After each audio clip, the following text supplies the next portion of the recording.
गांव 2 बेटों अर्नव और आरुष के साथ शांति से जीवन बिता रही थी। लेकिन शांति के पति सोहन से उसकी कभी कभार थोड़ी अनबन हो जाती थी। एक दिन शांति रोज की तरह सुबह का खाना बना रही थी, तभी दरवाजे की घंटी बजी। घंटी की आवाज सुनकर वो दरवाजे की ओर जाती हुई कहती है, अरे आती हूँ, कौन है, सब्र करो। शांति दरवाजा खोलती है तो देखती है कि उसके जेठ मोहनदास सामने खड़े होते हैं। वो सक पकाकर अपना घूंघट करती है और पैर छूकर कहती है, आइए आइए जेठ जी। कैसी हो शांति? जी मैं तो बिल्कुल ठीक हूँ, सब आपकी मेहरबानी है भाई साहब। शांति और मोहनदास की बातें सुनकर शांति का पति सोहन और उसके दोनों बेटे बाहर आ जाते हैं। अरे भैया राम राम, कैसे हो आप? राम राम भाई। अरे शांति, ऐसे खड़ी खड़ी क्या देख रही हो? चाय कॉफी कुछ लेकर आओ, भैया आए हैं। शांति तेजी से रसोई की ओर आगे बढ़ती हुई कहती है, अरे मेरी माँ, गेट खोलने के चक्कर में मेरे तो चावल ही जल गए। वो दौड़ी दौड़ी रसोई में जाती है और देखती है कि सारे चावल जल गए हैं। वो दोबारा चावल बनाने में लग जाती है। इतने में सोहन आवाज लगाता है, अरे शांति, तुम्हारे चावल का रोना खत्म हो गया हो तो चाय ले आओ। जी लाती हूँ अभी। शांति जल्दी जल्दी चाय बनाती है और मोहनदास को चाय देती है। सब एक दूसरे की खैर खबर पूछते हुए चाय पीते हैं।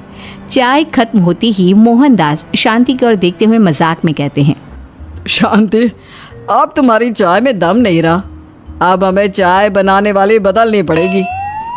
ये कैसे मुमकिन होगा जेठ जी, घर और बाहर का सारा काम मुझे ही करना पड़ता है और कभी कभी जल्दी जल्दी के चक्कर में काम बिगड़ जाते हैं, जैसे आज चावल जल गए। अरे इसी का तो हल लेकर आया हूँ। मैंने रिश्ता देखा है अर्नव और आरुष के लिए। दोनों लड़कियाँ बहुत सुंदर और सुशील हैं। अगर आप दोनों इजाज़त दें तो बात करूँ आगे। सोहन और शांति रिश्ते की बात सुनकर कहते हैं, अब ठीक है, बात चलाइए ना भैया, पर पहले लड़की के बारे में कुछ बताइए तो सही। हाँ हाँ भाई साहब, लड़की कैसी है, परिवार कैसा है, कहाँ के रहने वाले हैं? देखो, परिवार तो बहुत अच्छा है, पर वे दोनों लोग बहुत गरीब हैं। दहेज में कुछ मिलेगा नहीं।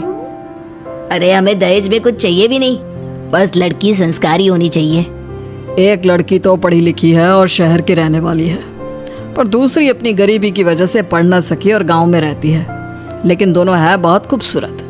अगर तुम सबको देखते ही पसंद ना आ जाए तो मेरा नाम बदल देना। हाँ, पर तो हम आके मूंद कर भरोसा कर सकते हैं भैया। आप आगे बात चलाइए, हम शादी करने को तैयार हैं। कुछ ही दिन में अर्नव और आरुष की शादी हो जाती है। आरुष की शादी अनपढ़ लड़की मंजरी से हो जाती है, जो कि बहुत भोली भी होती है, और अर्नव की शादी पढ़ी लिखी लड़की तनुजा से हो जाती है, जो कि घमंडी और चालू होती है।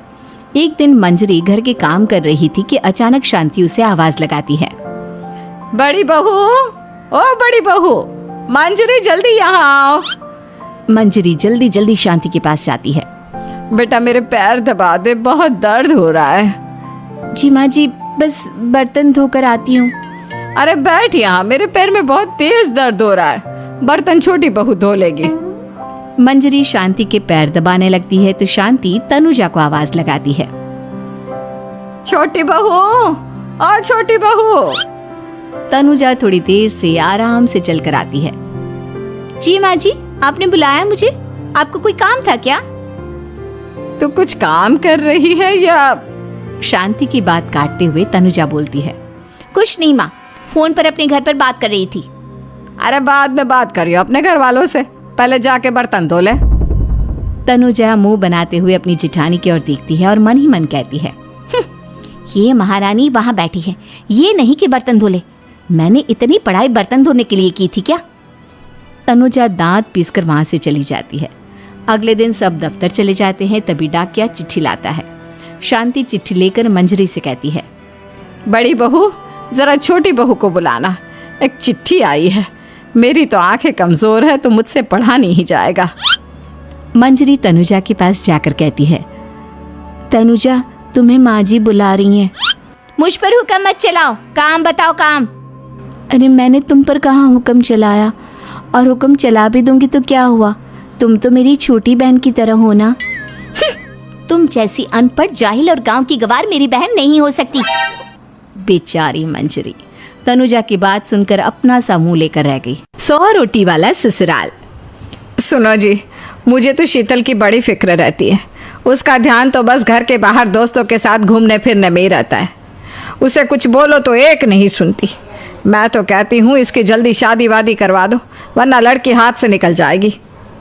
तुमसे ज़्यादा चिंता है मुझे शीतल की शादी की। कल ही वो रामपुर वाले मौसा जी को फ़ोन भी किया था। बता रहे थे एक लड़का है नज़र में, उनका अपना घर है और लड़का भी अच्छा है। अरे तो फिर बस बात चलाओ ना, एक बार देखे तो सही लड़का और घर बार कैसा है। कौन से लड़की की बात चल रही है यहाँ? तुम्हारी शादी की बात चल रही है बेटी। अब तुम्हारी शादी की उम्र हो रही है तो लड़का तो देखना पड़ेगा ना।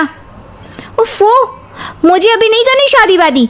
ये तो मेरे खेलने कूदने के दिन है। बहुत खेल कूद ली तुम। अब घर के काम धाम सीखने की कोशिश करो, समझी? ससुराल जाकर हमारी नाक मत कटवा देना। सब्जी काटनी तो आती नहीं इसको, तो नाक ही कटवाएगी। अरे मैं इसे शादी तक अच्छे से सब सिखा दूंगी। आप तो बस उस लड़के से इसकी शादी के बाद चलवाओ। कुछ दिनों बाद कुणाल और उसकी माँ शीतल को देखने घर आते हैं। कुणाल दिखने में बड़ा ही स्मार्ट होता है। शीतल तो उसे देखती ही रह जाती है। देखो जी, हमारी कोई डिमांड तो है नहीं, बस हम चाहते हैं कि लड़की घरेलू हो, घर के सारे कामकाज संभाल ले। अब आपके परिवार में तो बस 3 ही लोग हैं, पर हमारा तो खूब भरा पूरा परिवार है। बाकी हमें लड़की के घूमने फिरने दोस्तों से मिलने से कोई दिक्कत नहीं है। घर का काम करने के बाद जो चाहे सो करे। अरे वाह, ये तो इतने बढ़िया लोग हैं। लड़का भी इतना स्मार्ट है और ऊपर से इन्हें मेरे घूमने फिरने से भी कोई दिक्कत नहीं है। हे भगवान, तूने तो बिना मांगे ही मुझे सब दे दिया। बताओ जी, और क्या चाहिए हमें? हमारी तरफ से तो रिश्ता पक्का है जी। बस फिर तो हंसी खुशी शीतल और कुणाल की शादी हो जाती है। शीतल मन ही मन बड़ी खुश होती है और उसी खुशी के साथ वो अपने ससुराल में कदम रखती है। आओ बहू, तुम्हारा अपने ससुराल में स्वागत है। ये मिलो अपने परिवार से। ये तुम्हारे ससुर जी, तुम्हारी ननद सुनीता और गीता, सुनीता के पति राजेश और उनके 2 बच्चे राजू और चिंटू। ये ना हमारे साथ यहीं रहते हैं। ये तुम्हारी दादी सास है और बाकी लोग अभी बाहर गए हुए हैं। इतने सारे लोग, ये सब यहीं रहते हैं इस घर में?